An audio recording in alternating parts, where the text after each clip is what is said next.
Snyderman, and this is Conversations on Creating to Heal. And I'm really excited today to welcome Joel Knopf in Oakland, California. He's a writer and musician, and his story is one of how persistence and adaptability has helped transform darkness into a creative tool. So welcome, Joel. Thank you so much, Lisa. It's great to be here. Briefly, how do you creatively identify yourself? And maybe you could give us maybe a short mission or purpose. Totally. So I think of myself as a writer and a musician. I write stories and songs. In terms of what I'm trying to do, somebody once told me after I played some music that I put some sunshine in their heart. And I just thought that was such a gorgeous thing to say that I've adopted it as my mission. So I try to put sunshine in people's hearts. I try to create something that is going to make their life a little bit more joyful and create stories that absorb them, transform them, captivate them, and allow them to see the world in a new way. Well, I love that. And I'm already smiling as a result of your mission. Great. So maybe it's working. So let's talk a little about your transformation story. So I introduced you saying that yours is how persistence and adaptability helped you transform darkness into a creative tool. Maybe you could talk about what unexpected life events or changes in your life most significantly transformed you. So I've been writing seriously for about 10 years now, and trying to write weekly or daily. Back in 2014, I had my first episode of major depression. Which was hard, and it really sapped a lot of energy and desire to do even the things which I loved, like singing and writing. And I also felt really isolated. So for about a year, it felt really hard to make stuff. And I also felt like, boy, what do I have to offer? The voice of self-criticism becomes really loud and starts saying, your work is worthless, you are worthless, all these sort of things. And I remember I was at actually a writing conference. And at the end of the conference, I was just like, fuck it. I'm going to write about what this feels like. And so instead of feeling blocked on this other piece I had been writing, I just started writing about what it felt like in my body, this feeling of depression that I was having. And to be able to just stare at it and confront it face to face was very liberating. And actually, I ended up writing an essay, and I'll read a portion of it later. And this is my first published piece, and it somehow it feels like a wonderful, almost poetic justice in a way that the thing which felt like it was blocking me and made it hard to write was actually the thing that allowed me to find my voice. Yeah, that's a really amazing story. And I totally understand when you can take something that is difficult and create a process for you to internalize it and work through it. So was that something for you that was a medium that you'd been expressing in for a long time? Or was that it was writing something that was already, part of your repertoire that you go to? Writing has been sort of a go-to, I guess. But what was new for me was I had been writing fiction, and this was the first sort of first person or memoir-ish thing that I wrote. So that shifting from he or she to I was a sort of a personal shift, and I had to believe that somebody would be interested in what I had to say. The other thing I'll add about that is another way I dealt with that was through music.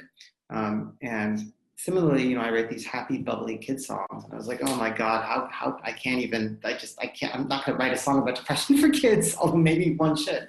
So I finally, again, I had to get to that point of say, fuck it. And so I started just recording in my phone, like voice memos of like heavy metal improvisation because that was the genre that enabled me to express just this kind of feeling, and that was what I needed. And I had to let go of this idea of the kind of thing I should be making, and just embrace what I was feeling in the moment, and remember that I'm not doing this. I mean, for an audience, really. There's a big part of it that's just like, just get out, self-express.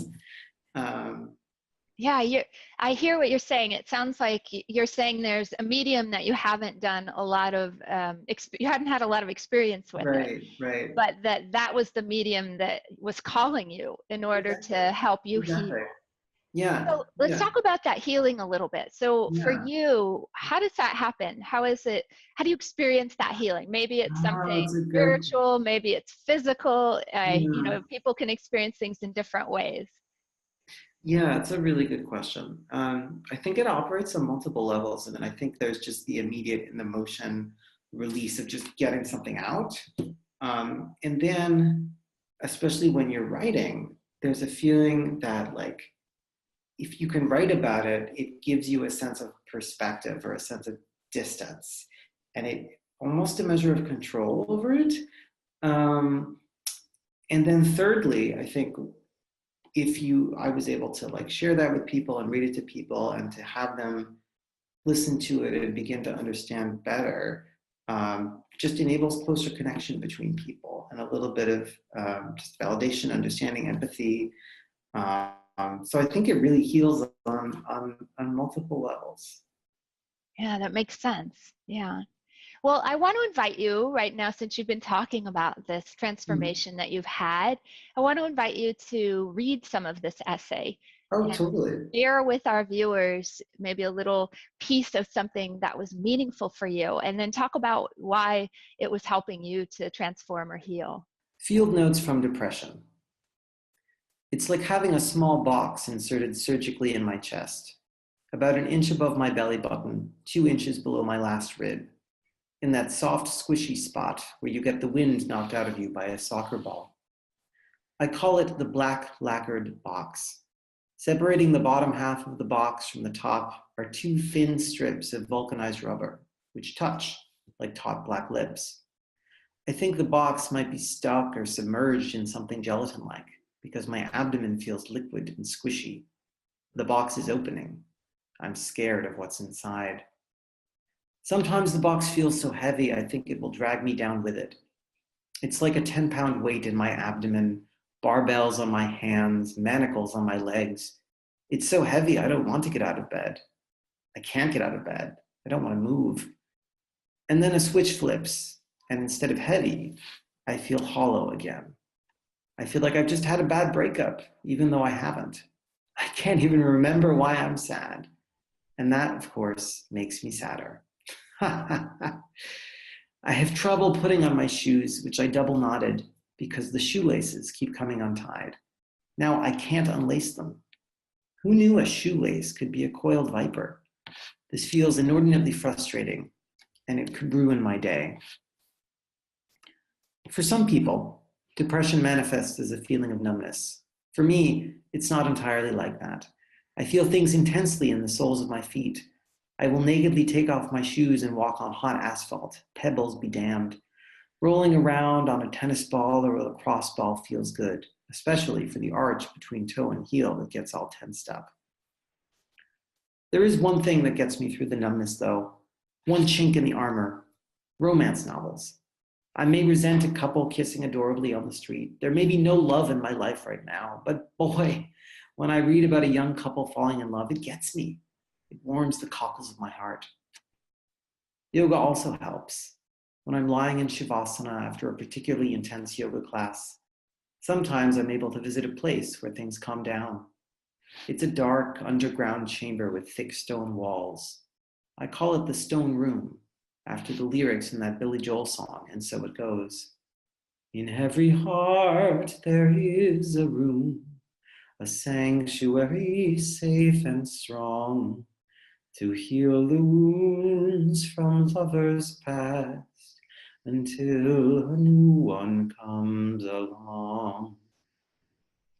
Inside the stone room, it's dark, cool, and quiet, no matter what is happening outside. Sometimes I get visitors. Sometimes Aslan, the golden-maned lion from the Chronicles of Narnia, comes to visit. Often he just stares at me with his deep, empathetic eyes, which are sad and paternal and kind.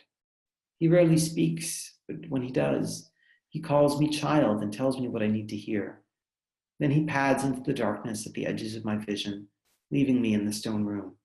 When Shavasana is over, I get 10 or maybe 15 minutes of peace.